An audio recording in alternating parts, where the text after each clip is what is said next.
लोकसभा चुनाव के बीच भारत सरकार को एक के बाद एक गुड न्यूज मिल रही है। रेटिंग एजेंसियां देश पर भरोसा तो जता रही ही हैं, साथ में सरकार का खजाना भी भर रहा है। हाल ही में आरबीआई ने केंद्र सरकार को 2.11 लाख करोड़ रुपए का डिविडेंड देने का ऐलान किया था। अब देश की सबसे बड़ी इंश्योरेंस कंपनी भारतीय जीवन बीमा निगम यानी कि LIC सरकार को 3,662 करोड़ रुपए का गिफ्ट देगी। चलिए आपको आगे वीडियो में बताते हैं क्यों LIC डाल रही है सरकारी खजाने में पैसा, कैसे रहे LIC के तिमाही नतीजे और क्या है कंपनी पर ब्रोकरेज की राय। नमस्कार, मैं हूं तन्वी सिन्हा और आप देख रहे हैं बिज तक। देश की सबसे बड़ी बीमा कंपनी LIC ने अपनी चौथी तिमाही के नतीजे पेश कर दिए हैं। इसके साथ ही कंपनी ने वित्त वर्ष 2024 के लिए हर शेयर पर 6 रुपए का अंतिम डिविडेंड देने का ऐलान किया है। इसके भुगतान की रिकॉर्ड डेट 19 जुलाई तय की गई है। ये LIC की ओर से शेयर होल्डर्स को दिए जाने वाला अब तक का सबसे अधिक डिविडेंड भी है। पिछले साल इसने प्रति शेयर 3 रुपए का अंतरिम डिविडेंड दिया था। क्या आपको पता है इस डिविडेंड का सबसे अधिक फायदा किसे होने वाला है? जी हां, आपने सही समझा। इस डिविडेंड से भारत सरकार के खजाने में इजाफा होने वाला है।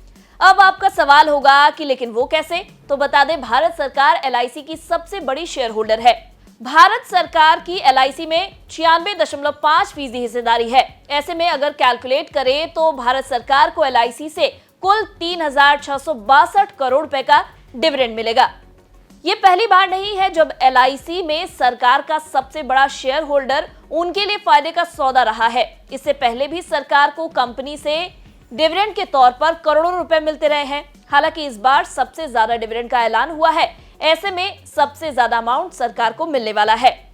स्क्रीन पर आप देख सकते हैं 5 सालों में LIC ने कितना डिविडेंड दिया है और भारत सरकार इससे कितनी कमाई कर चुकी है। इसका डेटा आपके सामने है। FY 22 में LIC ने 1.5 रुपए बतौर डिविडेंड का ऐलान किया था। कुल डिविडेंड 949 करोड़ था, जिसमें सरकार को 916 करोड़ रुपए मिले। FY 23 में 3 रुपए के डिविडेंड का ऐलान हुआ। 1,897 करोड़ का कुल डिविडेंड अमाउंट था और सरकारी खजाने में 1,831 करोड़ रुपए गए। FY 24 में 4 रुपए अंतरिम डिविडेंड का ऐलान हुआ और कुल 2,530 करोड़ रुपए के डिविडेंड में सरकार को 2,441 करोड़ रुपए मिले।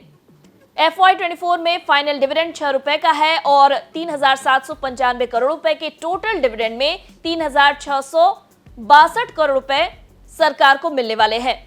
हाल ही में सभी अनुमानों को पीछे छोड़ते हुए आरबीआई ने केंद्र सरकार का खजाना भरने के लिए भारी भरकम रकम बतौर डिविडेंड देने का फैसला किया। 2023-24 में 3 लाख करोड़ रुपए का मुनाफा कमाने वाले बैंकों के शानदार प्रदर्शन के चलते आरबीआई ने केंद्र सरकार को 2.11 लाख करोड़ रुपए यानी कि 2,10,874 करोड़ रुपए का डिविडेंड देने का ऐलान किया। आरबीआई ने 22 मई को एक बयान में कहा कि ये डिविडेंड बिमल जालान समिति की सिफारिशों के अनुसार दिया जा रहा है, जो 26 अगस्त 2019 को केंद्रीय बैंक द्वारा अपनाई गई थी। बता दें, हर साल आरबीआई निवेश से होने वाली डिविडेंड इनकम को केंद्र सरकार को एक निश्चित राशि के रूप में ट्रांसफर करता है।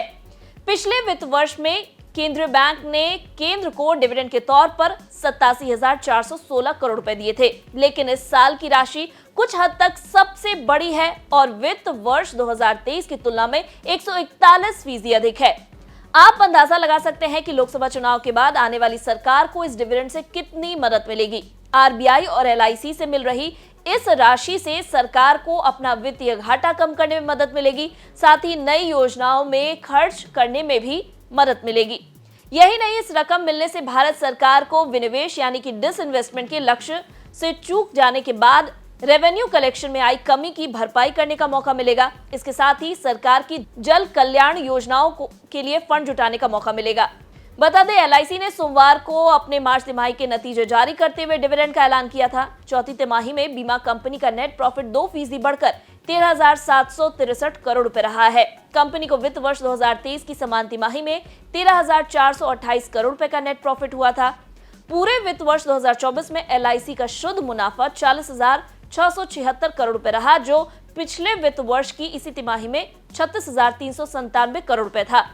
वहीं LIC की टोटल इनकम मार्च तिमाही में बढ़कर 2,50,923 करोड़ रुपए पर पहुंच गई है। वहीं चौथी तिमाही में LIC के सालाना प्रीमियम इक्विवेलेंट यानी कि एपीई में बढ़ोतरी हुई है और ये 10.7% बढ़कर 21,180 करोड़ रुपए रहा।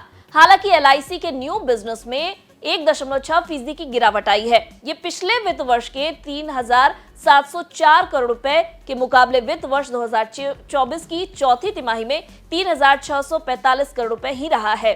एलआईसी देश के इतिहास का सबसे बड़ा 21,000 करोड़ रुपए का आईपीओ लेकर आई थी और शेयरों की लिस्टिंग 17 मई 2022 को डिस्काउंट पर हुई। एनएसई पर इसकी लिस्टिंग 872 रुपए पर हुई थी। लिस्टिंग के बाद शेयर ने 24% का रिटर्न दिया है। वहीं इस साल अब तक ये 19% का रिटर्न दे चुका है। 6 महीने में शेयर में जबरदस्त 52% का इजाफा हुआ है। वहीं 1 महीने में शेयर 4% की तेजी दिखा चुका है। मंगलवार की अगर बात करें तो 1% से ज्यादा की गिरावट के साथ एलआईसी का शेयर 1,023.15 के करीब ट्रेड कर रहा था। एलआईसी का 52 हफ्ते का हाई 1,175 है और लो 593 रुपए है।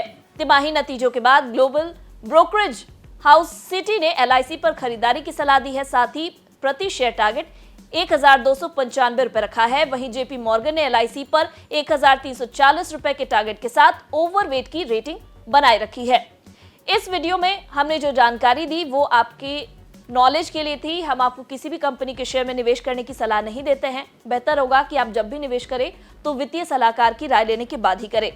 वीडियो पसंद आया हो तो इसे लाइक और शेयर जरूर करें। साथ ही बिजनेस जगत की खबरों से अपडेटेड रहने के लिए बने रहे हमारे साथ और देखते रहे बिज़ तक।